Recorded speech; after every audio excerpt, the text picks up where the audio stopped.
James Curran, Professor at Modern History at Sydney University, writes in the AFR today that the answer to Xi Jinping's authoritarianism might be Australia's liberalism, and that China will find it tough to come up against a more inclusive Australia. Professor Curran joins me live now from Sydney.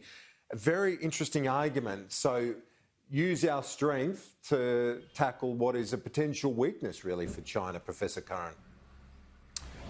Well, I think it's one possibility. I mean, it's an imperative actually for Prime Minister Scott Morrison to use the authority of his office to simply make the point with dramatic clarity that the kind of racial abuse that we're seeing of Chinese Australians, the outrageous questioning of the loyalty of Chinese Australians is simply not on. I mean, the point that I made today too was that this is essentially about the domestic fabric of the country and the social cohesion. The China question, as we know, Kieran, and as your listeners know, touches so many areas of national life, whether it be defence and diplomacy, trade and investment, education, technology, communications. If it's starting to sort of pull apart at a very precious social fabric of the country, then I think it's time that some fairly clear statements are made from the top about why this is just not acceptable. Yeah, absolutely not acceptable, reprehensible, some of the behaviour that we've heard reported. And what you argue as well, I think it's a valid point, is it's happening not in a situation, say, in the United States where you've had rhetoric from the previous leader that that might have been, less than ideal is an understatement. But that's not been the case here, and yet still we've seen some sporadic episodes of this. Yeah, exactly. I mean, it's certainly not my argument that anyone in Australia at the top leadership level, the Prime Minister, for example, has obviously not been fanning this kind of sentiment. But it's what he's not saying. I mean, I think there was a perfect opportunity for Mr. Morrison to come out after that Senate inquiry into the diasporas last year that was held in Canberra, where Eric Abetz, the senator, directly challenged the loyalty of several Chinese Australians. I mean, that was the moment where you really needed, a statement of moral clarity from the Prime Minister of the land.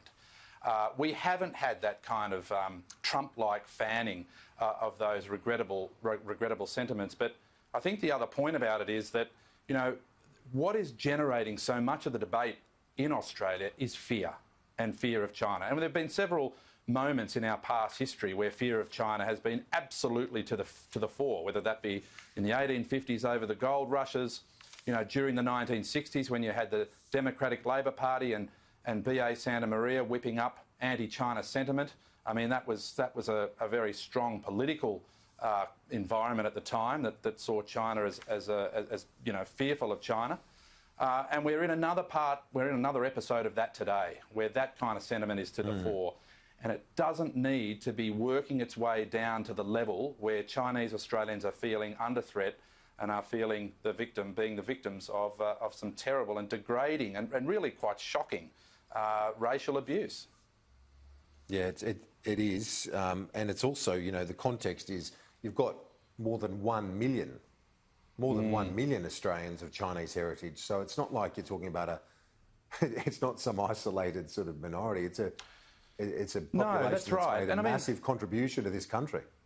Exactly. And I mean, how hard would it be to come out or to visit a Chinese community in Australia, or a centre of Chinese community activity, and to make this kind of sentiment? I mean, the other way of looking at it, of course, is that since multiculturalism became the kind of official policy in this country in the early 70s, adopted by both governments, both sides of the political fence, there has been a remarkable record of social and community cohesion in this country. We've seen episodes in the past where resentment and grievance has bubbled up. In the 1980s, over comments that John Howard made as opposition leader, the rise of Pauline Hanson, Cronulla Beach in 2005, the kinds of smouldering resentments that came forth then. But by and large, I mean, there's still a long way to go before the multicultural reality is represented in Parliament and in senior leadership positions across Australian business and the public service and elsewhere. We're making progress, but there's still a long way to go. But I think the polling that has been done, which has shown so clearly that as a result of debates here last year about COVID-19, as a result of debates about Chinese interference and influence, that the Chinese community here are being targeted. And I think, you know, this is where national leaders, like Bob Hawke did in 1988, have just got to make an unequivocal statement about compassionate humanism. I mean, that should be the easiest thing in the world, to make a statement about Australian decency, tolerance, fairness, and that people want to be treated fairly. So I think this is a real moment where that's just one angle, I think, in the China debate that is an easy one for the government to get right. And certainly consistent with Prime Minister Morrison's worldview, no doubt about that, and his view of Australia as a great multicultural nation. But you also wrote in the AFR, I'm interested, this line, just to finish if we can, it's worth recalling that the fear of China, which gripped Australian political culture in the 60s, collapsed almost overnight. Yeah. Talk us through how that happened, and is there a chance of a similar sort of scenario? Well, I'm afraid my outlook there is rather grim, Kieran. It did collapse very quickly in the late 60s as it became more and more apparent that the American effort, joined by Australia and Vietnam, was going very badly, that the United States wanted to bring China in from international isolation. The rigid bipolarity of the Cold War was breaking down. And yes, that debate transformed almost overnight in Australia in the early 70s, and we moved very quickly towards diplomatic recognition. Very different China now to what we had then.